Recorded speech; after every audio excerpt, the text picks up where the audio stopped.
Les gars, c'est incroyable. Difficile de décrire les émotions qui m'ont traversé. C'était une folie. C'est du jamais vu. En fait, il faut jamais rien attendre du PSG. Jamais. Parce que à chaque fois quand tu attends quelque chose du PSG, tu es déçu. Toute la saison, on a souffert en Ligue des Champions. Toute la saison.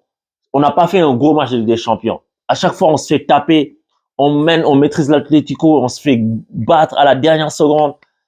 Et tu sais, j'ai pas fait de vidéo depuis un moment, mais c'est parce que il y a plein de choses qui m'ont dégoûté aussi. Le PSG en fait partie. Il n'y a pas que le PSG. Quand je regardais les matchs, c'était tout le temps les mêmes matchs.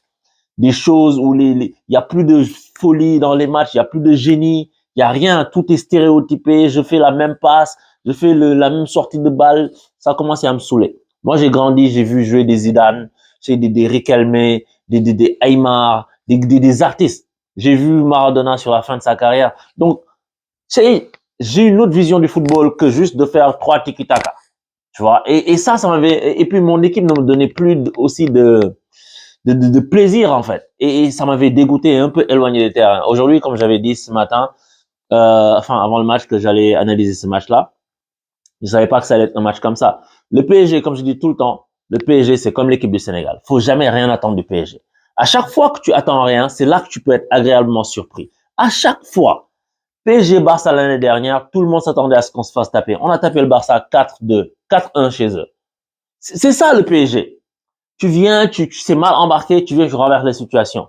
PSG Chelsea, on les renverse, on prend au rouge, après on monte du caractère comme aujourd'hui, on renverse la table. Et c'est tout le temps comme ça. Sénégal, pareil, Sénégal-Pologne, Coupe du Monde, premier match, tu penses, tout le temps, c'est tout le temps comme ça. Tout le temps, à chaque fois que tu n'attends rien de ces gens-là, c'est là qu'ils te surprennent agréablement. Même PSG Barça, époque de Messi, la fois où on est éliminé en faisant un but partout, quand Messi rentre, que Pedro marque à la fin, même ça, tu n'attendais à rien, mais tu t'attendais à rien, mais tu y as cru parce que le PSG, c'est une équipe qui, quand elle est dos au mur à chaque fois, réussit à se sublimer. C'est ça en fait le PSG. Et quand tu penses que le match est abordable ou facile et que l'adversaire est à ta portée, il se viande. PSG Dortmund l'année dernière, tout le monde se disait ah finale PSG contre qui? Ils arrivent contre Dortmund, ils prennent 2-1-0 en ayant l'air d'avoir été loin de la qualif. Bon, après, il y a 5 poteaux, je sais pas, mais je veux dire, sur les deux matchs, ils n'ont pas existé. Et aujourd'hui, moi, je me suis dit, OK, je vais regarder ce match-là, mais j'ai pas eu, tu sais, la boule au ventre depuis une semaine parce que je me suis dit, ces gens-là, ils m'ont trop fait souffrir déjà. Est-ce que je vais continuer à souffrir comme ça longtemps avec eux? Tu vois, parce que c'est ça aussi. Tu sais, tu regardes ces gens, t'en doutes dans tous tes états. Regarde là, je me suis même pas encore changé complètement. Je suis encore là pour faire l'analyse à chaud parce que j'ai vu le match en différé et mais j'avais éteint mon téléphone, donc du coup voilà. Mais c'est une vague d'émotions qui m'a envahi aujourd'hui et ça m'a rappelé en fait ce match-là pourquoi j'aime le football. C'est passer à travers différentes émotions. Pourquoi je suis ce sport et pourquoi le PSG, moi, c'est jusqu'à la mort. Parce que ça, c'est quelque chose qu'on a dans la peau. Et même si tu penses que tu les as abandonnés, même si tu penses que jamais plus tu les supporteras, mais ils sont là, en fait. Et c'est ça depuis plus de 30 ans qu'on suit ce club. Ça fait plus de 30 ans, tu imagines. Et on a juste besoin d'être heureux. Et même si ça, c'est juste un match. En plus, tu sais, même si tu remets dans le contexte, 2014 contre Chelsea, j'étais en extase. Contre le Barça qu'on a gagné 4-0 à l'aller, content. On se fait voler au retour. Bon, on va pas trop en parler. C'est plein de matchs où tu es content quand on gagne contre l'Atalanta, contre Leipzig, on arrive en finale. Mais après, tu te rends compte que si tu prends du recul, toutes ces saisons-là, après, ça fait pchit. Et on espère que ce sera pas le cas, mais aujourd'hui, le PSG a montré un visage qu'il n'a pas montré depuis très longtemps. Et je pense que c'est le meilleur match sur l'air, Luis Enrique, malgré des choses à dire. Parce que je vais les dire. Tu sais, je vais pas juste dire des choses. Il faut analyser ce match-là avec professionnalisme. Et je vais vous dire un truc.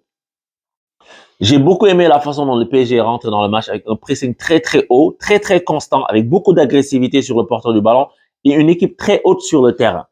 Et ça a énormément gêné Manchester City. On a vu City déjouer à plusieurs reprises. Alors que City, c'est des mecs, on les connaît pour tac, tac, j'ai de la maîtrise, je sors bien proprement, tu peux pas me prendre au pressing. Mais regardez ce que le PSG a fait. Et en fait, et ça, c'est du travail, c'est l'entraîneur, faut le saluer. Il y a d'autres choses qui m'ont pas plu chez Luis Enrique, mais je veux dire, déjà, faut saluer ce travail-là pour le fait de contrarier City dans la sortie du ballon. Parce que quand Manchester City avait sa première rampe de lancement, notamment que ce soit Bernardo Silva ou bien Kovacic, tout de suite, tu avais un joueur parisien sur lui. Et vu que les milieux de terrain étaient déjà assez hauts, tu sais c'est qui venait faire le pressing? Il y avait 3 joueurs à tour de rôle. Hein. Il y avait Nuno Mendes, Hakimi, qui sont des latéraux déjà. Et moi, je trouve ça bizarre. Je dis, mais attends, maintenant, ce sont des latéraux qui viennent presser dans le cœur. Je te parle même pas de je presse comme ça, je fais en zone ou bien je presse sur le côté. Ils sont venus intérieurs. Tout ça, c'est pourquoi? Pour fermer City dans un entonnoir. Évidemment, si le pressing ne marche pas, t'es mort. Mais ils viennent presser, vu que les milieux sont assez hauts, eux aussi ils viennent presser, et les attaques, ben, il n'y a pas d'attaquant. Faux neuf, tu vois, tu viens presser, et avec le faux neuf, plus le milieu, plus le défenseur latéral qui vient en surnombre dans le milieu, on ferme comme ça, City n'a pas pu sortir le ballon, c'est à cause de ça. Évidemment, moi j'ai trouvé, c'est assez particulier de faire ça, parce que c'est à double tranchant. Et d'ailleurs, au moment, je me suis dit, mais attends, si c'est Nuno Mendes qui vient presser, si c'est Hakimi qui vient presser, c'est qu'il y a de l'espace sur nos côtés et que là est l'espace et que c'est là qu'ils vont peut-être passer. Et d'ailleurs, De Bruyne l'a lu parce qu'à un moment du match, une fois qu'on les a pressés beaucoup, parce qu'on les a fait déjouer, ils ont perdu des ballons devant la surface avec des ballons qu'on a récupérés, qu'on a pu marquer en première mi-temps. De Bruyne, il a lu le truc, il a récupéré un ballon et dès que le ballon a passé un peu la petite zone, il a fait une passe sur il a levé, tout de suite, il a visé le côté. Heureusement pour nous, sa passe n'était pas ajustée et on n'a pas souffert de cette occasion-là. Mais sinon, dans l'ensemble, pressing dans le cœur du jeu. Et le troisième joueur qui faisait ça, c'était Marquinhos. Je me suis dit, mais attends, si notre dernière ligne défensive, c'est elle qui est en train de presser City aussi haut que ça veut dire qu'il y a beaucoup d'espace dans notre profondeur. Et donc, ça veut dire que le pressing, faut pas qu'on se loupe.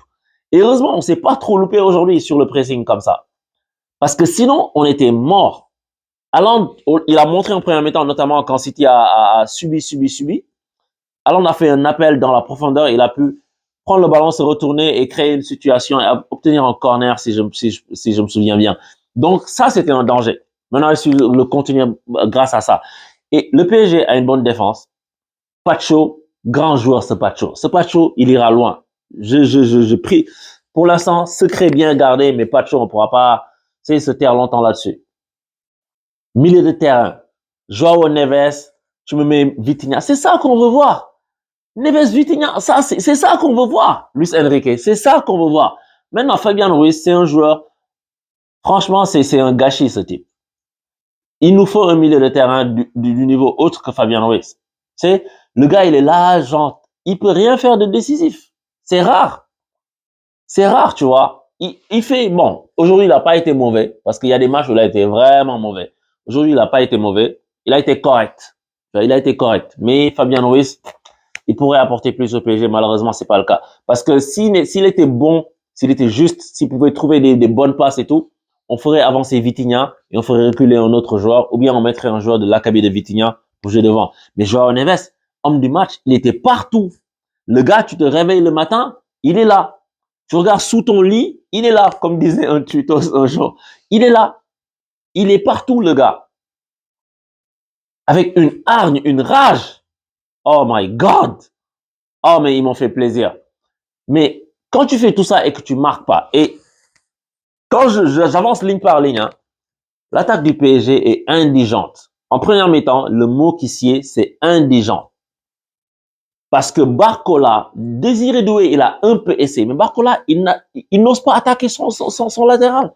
Il n'ose pas, il a peur d'aller contre son latéral. Mais pourquoi? Et j'ai failli m'arracher les cheveux que je n'ai pas. Que j'ai coupé, hein. Donc, Barcola, première mi-temps, j'ai pas compris. J'ai dit, mais lui, il sert à rien sur le terrain. Il prend le ballon. Au lieu d'attaquer, il est là, il temporise, il attend, il accélère pas, il va pas attaquer son défenseur. Il va pas attaquer son défenseur, il revient tout le temps, passe latéral, passe en arrière, passe. Mais Barcola, mais va vers l'avant, va provoquer, va chercher un péno, va chercher. Après, il y a un autre truc qu'il faut dire aussi. Quand tu dis ça, c'est qu'on joue 109.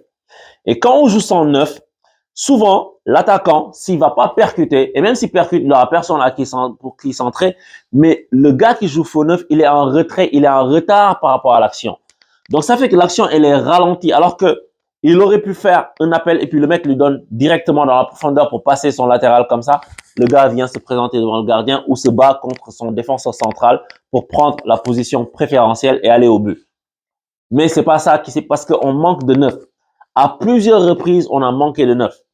Plusieurs attaques où les milieux excentrés foncent, mais se ravisent parce que personne n'a qui donner le ballon. Ça, c'est quelque chose qui m'a fortement déplu. Et on arrive en début de deuxième mi-temps. Et là, on a pris une leçon de réalisme. Les gars, une leçon de réalisme. On peut pas le dire autrement. Parce que quand on se fait marquer un but, et le but, Nuno Mendes, en fait, c'est un joueur qui est trop relâché. Il est trop, des fois, je comprends pas. Des fois, j'ai l'impression que c'est Nuno Ganagay. Des fois, il est juste comme ça, relâché, il pense à autre chose. Et puis, l'action démarre, il dit, oh, ah, mais c'est vrai, il faut que j'y aille. C'est trop tard. Tu es rapide, tu es beaucoup plus rapide qu'Akanji. Il te fait une accélération. Et puis là, tu es là, tu suis derrière comme ça. Non, c'est mort. Et puis, même, il y a une action où on lui fait une transversale en deuxième mi-temps. Il est dans la surface. Il est trop relâché. Il fait un contrôle américain. Le ballon se retrouve à 3 mètres. Et après, il se débrouille pour faire une passe. Après, c'est là où Dembélé marque hors-jeu. Quatrième but, Dembélé hors-jeu. Mais donc, on prend en début de deuxième mi-temps une leçon de réalisme. Parce que quand City marque, et je me dis, mais en fait, ça nous arrive toujours. Ça nous arrive toujours. Et là, si tu marques un deuxième but, tu te dis que le ciel nous tombe sur la tête. Et aujourd'hui, on a eu le caractère. Et il y a eu un déclic parce que Dembélé, il est rentré et c'est ça qui nous manquait, quelqu'un qui percute. Même si Dembélé, quand il est rentré dans une position de numéro 9. Et moi, j'aime pas le voir là-bas parce que surtout dans le match dans lequel on était, notre besoin, c'était de la percussion sur les côtés. Et quand on a laissé Barcola sur le côté, moi, je voulais qu'il sorte. Mais il y a eu quelque chose. Parce que le défenseur s'est loupé. Il a fait tac, petit pont, et ça a changé le match. Parce que c'est pas une action où il a attaqué le défenseur, où il l'a mis à l'envers. Mais c'est plutôt une action où le défenseur s'est embarqué, il a fait tac, attends, je te laisse sur place. Et là, il a accéléré comme il aurait dû le faire depuis le début du match. Il a accéléré franchement. Il est rentré dans la surface. Dembélé a eu l'intelligence de faire tac, appel contre appel. En arrêtant sa course, c'est une sorte d'appel contre appel. C'est ce que je me tue tous les jours à dire à Nicolas Jackson de faire. D'ailleurs, il commence à le faire, by the way. J'ai pas fait de vidéo depuis longtemps, mais je vois du progrès pour ça. Fais tac et retire-toi. Retire-toi. Laisse les défenseurs s'embarquer pour aller compenser. Tu es tout seul. Dembélé plat du pied. Et on a eu la chance de réduire l'écart à 3 minutes après le but parce qu'on allait prendre un bouillon. Un bouillon au niveau ils allaient nous endormir. Donc, on revient et après 2-2, égalisation. Égalisation au grand bonheur, la chance, mais on prend Barcola encore. Finalement, il finit le match avec un but, une passe décisive, alors que j'ai failli m'étouffer à cause de lui en première mi-temps. Et un ballon qui tape le poteau, qui rentre, on prend. Et là, Joao Neves. Joao Neves, mon gars. Le meilleur Parisien ce soir. Tête plongeante, messieurs, des dames, il était partout, il récupérait tous les ballons. Et Dembélé, sa rentrée, mon gars. Et Luis Enrique, quand je disais tout à l'heure l'histoire du 9, arrête avec tes faux 9 de... Mais Gonzalo Ramos, déjà le mec, quand il est rentré, depuis novembre, décembre, il rentrait, il mettait des buts, il était en confiance, toi tu le récompenses pas. Et tu oses dire, oui, à City, il y a Haaland, à Paris, il y a Gonzalo. Mais Luis Enrique, franchement, faut arrêter tes bêtises. Parce que Gonzalo Ramos, même s'il n'en a pas touché, moi, quand je l'ai vu s'échauffer, j'ai dit, mais attends, Luis Enrique, il se moque de nous. Parce que qu'est-ce que tu veux que Ramos t'apporte dans ce match? Tu l'as laissé au casse-pipe, tu vas l'envoyer casse-pipe, on est mené 2-0. Qu'est-ce que tu veux qu'il fasse maintenant? Heureusement qu'on a marqué juste avant qu'il rentre, je pense, et puis qu'on est revenu assez rapidement. Mais Gonzalo Ramos, c'est un numéro 9. Il a des gestes de numéro 9 qu'un Kangin Lee n'a pas, qu'un autre n'a pas. C'est le seul qu'on a dans l'équipe. Kolo Muani, il est genre dans un donjon. Donc, Gonzalo Ramos, tu le mets, pas très existant, hein. Il y a un but qu'il aurait pu mettre, il fait un contrôle, il frappe au-dessus Ederson Lassor, il aurait dû la mettre ras du sol. Mais Gonzalo Ramos, le but qu'il met, mais c'est un but d'attaquant. Le gars lui remet le ballon, certes, Guardiola lui remet le ballon, Mais tu vois comment il fait un contrôle pour se mettre dans le sens du but et dans une position préférentielle. Il va chercher là où le goal peut jamais l'arrêter. C'est ça en numéro 9. Dans une équipe, il te faut un numéro 9. Luis Enrique, arrête tes bêtises. Mets-moi en numéro 9. Donc, le PSG, aujourd'hui, je suis très heureux de ce match. C'est un match où les gars ont montré du caractère, encore une fois, de la niaque, de la hargne. Et c'est ça qu'on aime voir au club. Je ne sais pas comment ça va se dérouler le reste de la saison, mais au moins, on est heureux une fois dans la saison. Est-ce que ça, c'est trop demandé de demander juste qu'ils nous rendent heureux? C'est tout. C'est tout ce qu'on veut. C'est tout ce qu'on veut. C'est tout. Aujourd'hui, en fait, je suis juste heureux, en fait. Je suis juste heureux de ce match-là. Ça m'a donné énormément d'émotions. Ça m'a réconcilié avec beaucoup de choses. Ça m'a réconcilié avec le foot. Ça m'a réconcilié avec mon PSG. Et j'espère qu'ils vont continuer à le faire vibrer. Maintenant, Stuttgart, tu vois, ils disent, rien qu'un nul, on passe. Si tu vas avec cette mentalité-là, c'est la meilleure manière de te faire éliminer. Moi, je pense. Il faut y aller pour jouer, pour gagner. C'est tout. Il n'y a pas à chercher midi à 14 heures. Tu vois. Et maintenant qu'on se dit, Stuttgart, oui, c'est une équipe abordable, c'est là qu'ils peuvent te faire patatras. Ça, c'est le PSG. J'espère que non. J'espère qu'on va passer, qu'on va aller jusqu'au bout de ces Ligue des Champions et qu'on va continuer à être... Ciao les amis.